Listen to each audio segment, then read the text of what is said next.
Hello friends, welcome to Download. Today we are going to discuss part 1 Law of Contracts 500 plus MCQs.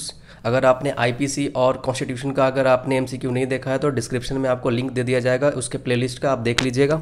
और बाकी अभी जो है ये जो पार्ट 1 है ये कंटेन करता है 30 क्वेश्चन और अभी कंटिन्यू रखेंगे इसको 500 MCQ सीरीज को इंडियन कॉन्ट्रैक्ट एक्ट का। So come to question number 1। According to section 2 of the Indian contract act 1872, when one person signifies to another his willingness to do or to abstain from doing anything with a view to obtain the assent of that other to such act or abstinence is said to make a promise। ए और B के बीच में किस चीज़ से regarding communication होता है तो ए के पास कोई चीज़ अगर जाता है यानी कि वो विलिंगनेस को अब्सटेन फ्रॉम डूइंग कुछ भी करने के लिए अगर उस चीज़ को के लिए हामी देता है यानी एक्सेप्ट करता है बी, तो उस चीज़ को क्या कहेंगे, ए के द्वारा दिया गया बी को वो प्रॉमिस हो जाएगा। जो कि ये क्या होगा, मतलब प्रॉमिस बाद में होगा, पहले प्रपोजल हो जाएगा। According to section 2 clause A में आपने पढ़ा होगा, तो ये हो जाएगा प्रपोजल। और प्रपोजल व्हेन एक्सेप्टेड तब वो प्रॉमिस बनता है, जो कि 2 क्लॉज बी में बताया गया है। Okay, come to next one. A proposal when accepted becomes a promise, जैसे बताया गया 2 क्लॉज बी में, और 2 क्लॉज ए में क्या बताया गया था, जो यहाँ पे बताया कि प्रपोजल है। Okay, come to next one. A patient in a lunatic asylum who is at interval of unsound mind may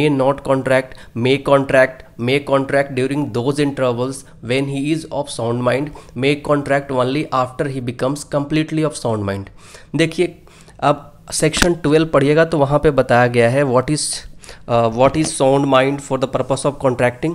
okay, so वो कॉन्ट्रैक्ट कर सकता है, ऐसी बात नहीं है। Okay, may contract during those interval when he is of sound mind, at the time when he is at present, when suppose that at the time of contract if he or she is sound mind, then he or she can come into the contract। Okay, make a contract। so इसका answer C हो जाएगा। come to next one। a bid at an auction sale is an implied offer to buy, an implied acceptance of the offer to buy, an express offer to buy, an express acceptance of the other to buy। क्या है Beed eight auction cell, क्या होता है यहाँ पे? देखिए सबसे पहले ये समझिए कि ये जो एक्सप्रेस्ड होता है और एक होता है इम्प्लाइड, कि ये क्या होता है। एक्सप्रेस्ड में क्या होता है, रिटन और वर्बल होता है, ये पता है। इम्प्लाइड में क्या होता है, implied contract comes into existence has the result of the action से होता है। तो यहाँ पे क्या हो जाएगा इसका आंसर हो जाएगा an implied offer to buy. Okay, action से। Okay, come to next one. A void agreement means क्या होगा? A void agreement means an agreement not enforceable by law, agreement illegal in nature, agreement not accepted to the court of law, agreement violating legal procedure. Answer is agreement not enforceable by law. When agreement is not enforceable by law then it is not said to be as a contract. Okay, so wide agreement जब कभी हो तो wide agreement कभी भी contract नहीं हो सकता, क्योंकि ये इनफोर्सिबल बाय लॉ नहीं है, यहाँ पे लॉ की इनफोर्सिबिलिटी है ही नहीं है। Come to next one. खैर, the provision that an agreement not enforceable by law is said to be void is contained in। अब जैसे कि आप सेक्शन 2 क्लॉज जी पढ़िएगा तो वहाँ पे बताया गया है सेक्शन 2 क्लॉज जी में कि जो भी प्रोविज़न एग्रीमेंट जो है नॉट इन्फोर्सेबल बाय लॉ है is said to be void. अभी तो बताया कि ए और बी के बीच में कोई एग्रीमेंट हो रहा है, कम्युनिकेशन हो रहा है, एग्रीमेंट हो रहा है, और वो एग्रीमेंट कहीं ना कहीं इलीगल है तो उसकी इन्फोर्सिबिलिटी नहीं मिली इस वजह से, या फिर वो एग्रीमेंट जो हुआ है वो इनफोर्सिबल बाय लॉ नहीं है तो वो कहीं ना कहीं क्या हो जाएगा, वो वाइड हो जाएगा, वो कॉन्ट्रैक्ट नहीं कहा जाएगा। ओके, तो 2 क्लॉज जी इसका आंसर हो जाएगा। Come to next one. Number of ingredients of promise is 2। Come to next one. The communication of an acceptance as against the acceptor is complete. जो कम्युनिकेशन ऑफ एक्सेप्टेंस है against acceptor is complete, क्या होगा ये बताइए? When it put into a course of transmission as to be out of the power of the acceptor, when the proposer says that he has received the acceptance to the proposal, when it comes to the knowledge। सबसे पहली बात है कि मान लिया जाए कि ए और बी के बीच में कोई एग्रीमेंट हो रहा है, तो यहाँ पे कह रहा है कम्युनिकेशन ऑफ एक्सेप्टेंस कब पूरा हो जाएगा। मान लिया जाए ए के द्वारा कोई प्रपोजल भेजा गया बी को, तो बी उस चीज़ को एक्सेप्ट करेगा, तो उसके नॉलेज में बी को, मान लिया जाए ए ने कोई मतलब प्रपोजल भेजा है तो वो प्रपोजल जब तक बी के नॉलेज में नहीं आएगा तब तक वो एक्सेप्ट नहीं माना जाएगा। सो नॉलेज में आना बहुत ज़रूरी है। When it comes to the knowledge of the proposer. Okay, proposer के नॉलेज में आना जरूरी है, तो सी हो जाएगा। Come to next one, the communication of revocation as against the person who makes it is complete, okay, when it put into a course of transmission so as to out of the power of the person who makes it, क्या हो जाएगा इसका answer, इसका ए हो जाएगा। Okay, अब revocation कैसे होता है, हाउ रिवोकेशन इज मेड, तो वो सेक्शन 6 इंडियन कॉन्ट्रैक्ट एक्ट में दिया गया है। Okay, come to question number 10, next one. Okay, यहाँ पे है ए took his wife B, A took his wife B to England for vacations. Due to some business emergency, A had to go back to his place of work immediately while leaving B in the England. Owing her to be like ill health, A promised to pay B 300 pounds. अब क्या होता है कि A चल जाता है किसी business के काम से, वो चला जाता है और B को प्रॉमिस करता है कि I will pay you 300 pounds per week, okay, as a maintenance during her stay in England. जब तक वो इंग्लैंड में रहेगी, उसका इलाज चलेगा, वो 300 पाउंड पर वीक भेजता रहेगा, बट उसने पे नहीं किया, he fail to pay. If A is sued by B then A is liable for breach of contract और A is not liable for breach of contract. क्या होगा इसका तरीके से देखा जाए तो ए इज लाइबल और नॉट लाइबल, बताइए। So A is not liable because he cannot be presumed to have an intention to enter into a contract with B wife. अब A और B के बीच में यहाँ पे कोई कॉन्ट्रैक्ट नहीं हो सकता है, because there was no intention to form contract between A and B। ऐसा कोई इंटेंशन नहीं था, वो तो इसीलिए बोल दिया क्योंकि वो जा रहा था, वो ऐसे ही बोल दिया। अब नहीं दिया तो इस पर ये कॉन्ट्रैक्ट नहीं होगा, बिकॉज ये सिंस बिगनिंग अगर देखा जाए तो there was no intention to enter into a contract with his wife B। Answer is B. Come to next one. A promises his son to buy him a Maruti car if he stands first in his 10th class. Okay, अगर यानी कि first आता है अगर 10th class में, जो कि 10th class board examination है उसमें।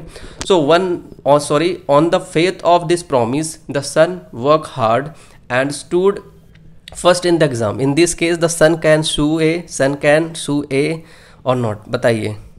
सो वही चीज़ है कि यहाँ पे son can not sue A because in हाउस hold domestic setting like this such promises are not made with the intention to bind the parties into a valid contract। अब ये इंटेंशन फॉर्म नहीं था सिंस बिगिनिंग कि वो contract में ऐसा कुछ आ सकता है, ठीक है। और यहाँ पे सीधे बोल रहा है कि the son can not sue A because in the house hold domestic settling like this such promises are not made with the intention to bind the parties into a contract. Okay, come to next one. A offered to sell his house to B. A offer किया कि अपना घर वो B को बेचेगा, which B instantly accepted under the circumstances. A can revoke his offer anytime. देखिए, A cannot revoke his offer, जाहिर सी बात है, रिवोक नहीं कर सकता है वो इस ऑफर को। Okay, come to next one. A telegraphed B. A ने B को क्या किया, टेलीग्राफ्ट किया। ए ने किया बी को telegraphed. A telegraphed B, will you sell your house, telegraph the lowest cash price. Okay, अब इसने कहा बी को कि तुम जो घर जो बेचना चाहते हो उसका सबसे लोएस्ट प्राइस क्या होगा, वो उससे पूछा। तो बी ने जवाब दिया कितना, 15 लाख। ओके, 15 लाख। सो ये कंप्लीट एग्रीमेंट है या नहीं, या फिर कंप्लीट कॉन्ट्रैक्ट है या नहीं, या is there is any no contract और वाई डेवल कॉन्ट्रैक्ट। ये कॉन्ट्रैक्ट है ही नहीं है। Okay, this is not contract. Come to next one. Consensus ad idem means होता है meeting of two minds, meeting of minds upon the same things in the same sense. So ad idem मतलब याद रखना, 14 का क्या हो जाएगा, C हो जाएगा। Come to next one. An agreement is every promise and every set of promises forming the consideration for each other. सही है। ओ 14 का क्या होगा, 15 का ए हो जाएगा, बिकॉज 2 क्लॉज ई में ये बताया गया है एवरी प्रॉमिस है या फिर सेट ऑफ प्रोमिसेज है। अगर फॉर्मिंग कंसिडरेशन फॉर ईच, जाहिर सी बात है ए और बी के बीच में कोई एग्रीमेंट हो रहा है, जाहिर सी बात है किसी भी चीज़ से रिगार्डिंग आप जान सकते हो। ए अगर कुछ चीज़ बी को दिया तो बी भी कुछ इसको देगा, तो ये दोनों तरफ से ये एक तरीके से कंसिडरेशन फॉर्म कर रहा है। Come to next one, a notice in the newspaper inviting tenders is, जो कि नोटिस जो न्यूज़पेपर में होता है which is publishes in newspaper is invitation to offer, क्या होता है इन्विटेशन टू प्रपोजल, बताइए, या invitation to proposal. Come to next one, a catalogue of books listing price of each book and specifying the place where the listed books are available is, this is also an invitation to offer. 17 का क्या हो जाएगा, D, ये भी invitation to offer है। A proposal when accepted becomes promise, proposal when accepted become promise, two clause B में है ना, देख लीजिएगा। Come to next one, in which of the following statements there is a valid contract, there is a valid contract, बताइए। A promises to pay ₹5,000 to B who saved A from drowning into a river, river में डूबने से बचाएगा अगर वो पे करता है 5,000। ए promises to pay 5,000 B if India loses, India Pakistan cricket में, नो, इलीगल चीज़ों में कभी कॉन्ट्रैक्ट नहीं होता। ए promises to pay ₹5,000 to B cross to Himalaya within the 3, no. A promises to pay 5,000 to B if B works for a smuggling business, no, illegal में नहीं होता। और जैसे मैंने बताया कि यहाँ पे क्या है, देखिए ए बिल्कुल बता रहा है कि ए ने प्रॉमिस किया 5,000 पे करने के लिए बी को, अगर वो अगर उसको डूबने से बचाता है तो ए promises to pay ₹5,000 to B who saved A from drowning into a river. Okay, A ने पैसे देने से यानी कि कहा कि अगर मुझे डूबने से बचा लोगे तो तुम्हें इतना पैसे दूंगा, तो यहाँ पे क्या है कि ये कॉन्ट्रैक्ट हो जाएगा। ए प्रोमिसेस टू पे, ये एक तरीके से स्टेटमेंट है जो कि वैलिड कॉन्ट्रैक्ट होगा। Come to next one, A agrees to serve B as a BH housekeeper and also live in adultery with him at a fixed salary of ₹500। देखिए यहाँ पे इलीगल चीज़ें बोल रहे हैं, तो ये कभी ऐसा whole agreement is unlawful, so thus it is a wide. पढ़ लीजिए आप इसको एक बार। Come to next one, an agreement without consideration will be voidable, void, illegal, inoperative, क्या हो जाएगा, agreement without consideration will be void। okay, if there is any agreement between two people and that agreement is not यानी कि वो that is without consideration, if then that agreement is void, will be void। okay, come to next one, which one of the following amounts to misrepresentation। okay, suggestion or representation as a fact of that which is not true by one who does not believe it to be true, a suggestion or representation made without knowing it to be false while honestly believing it to be true। देखिए हाँ, miss representation यानी कि false represent करना, तो according to this answer is B. Okay, Ramesh asks his servant to sell his cycle to him at a price less than the market price. अब रमेश अपने servant से पूछता है, यानी कि रमेश जो है, रमेश अपने सर्वेंट से पूछता है, रमेश मास्टर है और ये सर्वेंट है, तो मास्टर अपने सर्वेंट से बोलता है कि अपने बाइसिकल बेच दो, मार्केट प्राइस से कम वैल्यू में बेच दो। सच एग्रीमेंट बिटवीन रमेश जो कि मास्टर है और सर्वेंट के बीच में जो एग्रीमेंट है, ये क्या होगा, वैलिड कॉन्ट्रैक्ट होगा, बताइए। देखिए सबसे पहले कोई भी एग्रीमेंट होता है, कॉन्ट्रैक्ट होता है, यानी कि एग्रीमेंट जब तक वो इन्फोर्सिबिलिटी नहीं होगा लॉ के द्वारा, तब तक वो कॉन्ट्रैक्ट बनेगा नहीं। और एग्रीमेंट को फुलफिल करने के लिए यानी कि फ्री कंसेंट होनी चाहिए। जैसे कि सेक्शन 14 में आप फ्री कंसेंट के बारे में पढ़े होंगे। सेक्शन 14 फ्री कंसेंट का बात करता है और सेक्शन 14 में क्लियरली लिख दिया गया है कि consent is said to be free consent if it is not caused by, अगर वो कोअर्जन से हुआ, अनड्यू इन्फ्लुएंस से हुआ, फ्रॉड से हुआ, मिस रिप्रेजेंटेशन से हुआ, मिस्टेक से हुआ, तो ये सारा फ्री कंसेंट के कैटेगरी में नहीं जाता है। अगर इन 4-5 चीज़ जो हैं ये प्रेजेंट होगा तो वो कॉन्ट्रैक्ट नहीं होगा। सो इसीलिए यहाँ पे क्या है कि अनड्यू इन्फ्लुएंस कर रहा है, ओके, जो कि सेक्शन 16 में दिया गया है। 14 में भी उसकी जिक्र की गई है, हालांकि सेक्शन 16 में अनड्यू इन्फ्लुएंस को बताता है कि अनड्यू इन्फ्लुएंस क्या है। ओके, अनफेयर एडवांटेज लेना चाह रहा है वो सर्वेंट से, जो मास्टर है रमेश यहाँ पे। ओके, तो ये क्या हो जाएगा, ये कॉन्ट्रैक्ट होगा, बताइए। ये हो जाएगा is a voidable contract at the option of the servant because the agreement was affected by undue influence. Okay, C इसका आंसर हो जाएगा. Come to next one. Which of the following statement is correct? Which of the following statement is correct? A lunatic person can never enter into the contract. No. A lunatic person is legally capable of entering into a contract at any time. कोई पागल व्यक्ति है, ऐसा नहीं हो सकता कभी भी. Lunatic person should not enter into a contract. No. Lunatic person who is at intervals of sound mind may contract during those intervals. If any person is lunatic or of a sound mind, okay, then at the interval of unsound mind है, तो at the interval of time if he becomes sound mind, then on that period of time he can make contract with anybody. Okay, वो contract कर सकता है. और इसका section 12 पढ़ लीजिएगा. सेक्शन 12 में क्लियरली लिखा हुआ है what is sound mind and what is unsound mind and what is the sound mind for the purpose of contracting.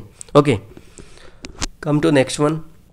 A person is said to be sound mind for the purpose of making contract if at the time when he makes it. इसका answer हो जाएगा he is capable of understanding it and forming the rational judgement as its affected as it interest. Okay, come to next one. A promises to paint a picture for B. क्या हो जाएगा ये बताइए. इसका direct answer बता देता हूँ. A must perform this promise personally. Okay, A threaten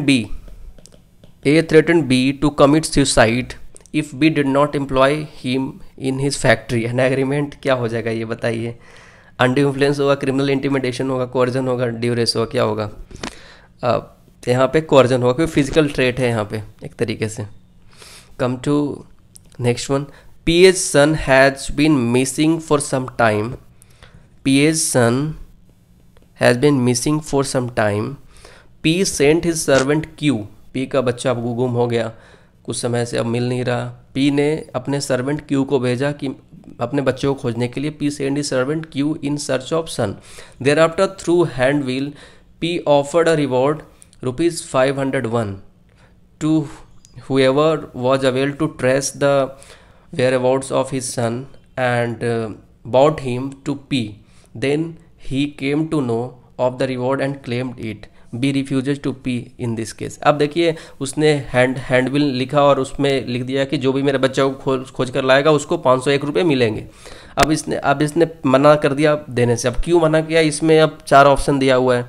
Q is entitled to reward because P had made a general offer and whoever fulfilled the condition of the offer was entitled to reward Q.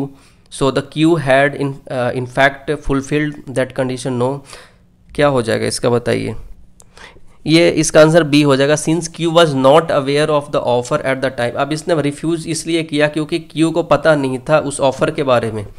Okay, Q was not aware of the offer at the time when he acted upon it and no valid acceptance could come into existence. Thus Q is not entitled to the reward. Come to next one. If a contract is caused by mistake as to law not in a force in India, that is foreign law, such contract is what? Void ab initio हो जाएगा या void ab initio and unenforceable, यही होगा ना. हाँ, यही हो जाएगा. If a contract is caused by mistake as to a law not in force in India, that a foreign law, such contract is void ab initio. Because void ab initio क्या होता है? Void since beginning. हाँ, जब से agreement वो contract में agreement हुआ तो उस समय से ही वाइड है वो. Okay, come to next one. A applies to a banker for a loan at a time when there is a stringency in the money market. Stringency मतलब क्या होता है? स्ट्रिंजेंसी यानी कि तंगी होना मार्केट में, मनी मार्केट में, या भाव हो जाना किसी चीज़ का. Okay, so the banker declines to make the loan except at an unusually high rate of interest. A accepts the loan of this terms in this case. देखिए अभाव हुआ, जो भी हुआ, स्ट्रिंजेंसी हुआ, उससे मतलब नहीं है, ये तो कॉन्ट्रैक्ट था. Okay, so the contract is vitiated. क्या होगा? Contract is valid because this is a transaction in ordinary course of business. The contract is void, ये हो जाएगा इसका. The contract is valid because this is a transaction in ordinary course of business. Okay, thank you so much. Please like, share and subscribe my YouTube channel.